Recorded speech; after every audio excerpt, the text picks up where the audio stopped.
Mr. Guilbeault, I just want to clarify something. Ever since myself and Ezra Levin asked you a question earlier this week outside of the summit, our team had our media accreditation removed until we issue a legal demand letter in response.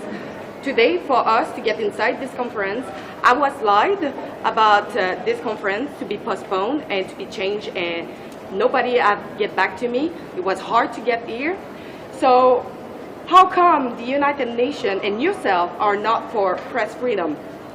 Our question is too hard?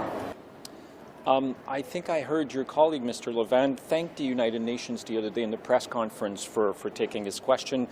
Obviously, Canada does not issue accreditation for media or for participants. This is a United Nations forum, but your colleague thanked the United Nations the other day. Yeah, but how come your media relation actually lied to me and he doesn't want to take your question. Tell me that was not happening anymore and that was postponed for this afternoon?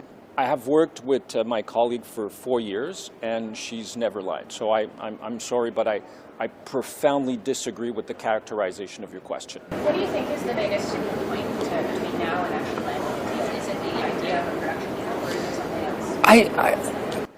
As I said, there are many things that we need to agree on, and I don't think there's one sticking point. And in fact, the conversation on how we get to eliminate plastic pollution by 2040 is only really starting now. So I think there are a lot of things where give me a plastic straw. I feel that there's large consensus on the fact that we need to ban certain single-use plastics. Ban drugs and BC. How about and that? Increase recycled content for the fabrication of plastics. And I've even heard some very large multinationals tell me we want to have access to recycled plastic, so we don't need to use virgin plastics anymore.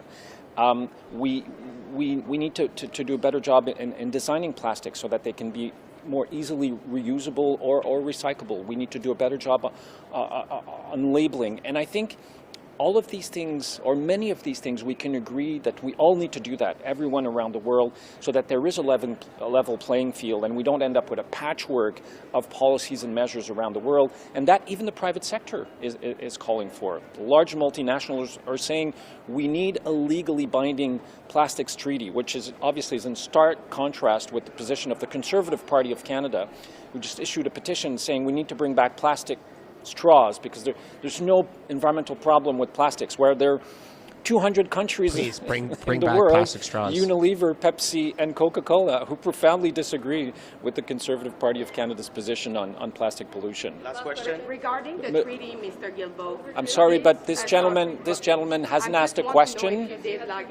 I know she doesn't want to take Rebel News' questions. And now, But he's sorry. Countries agreed last year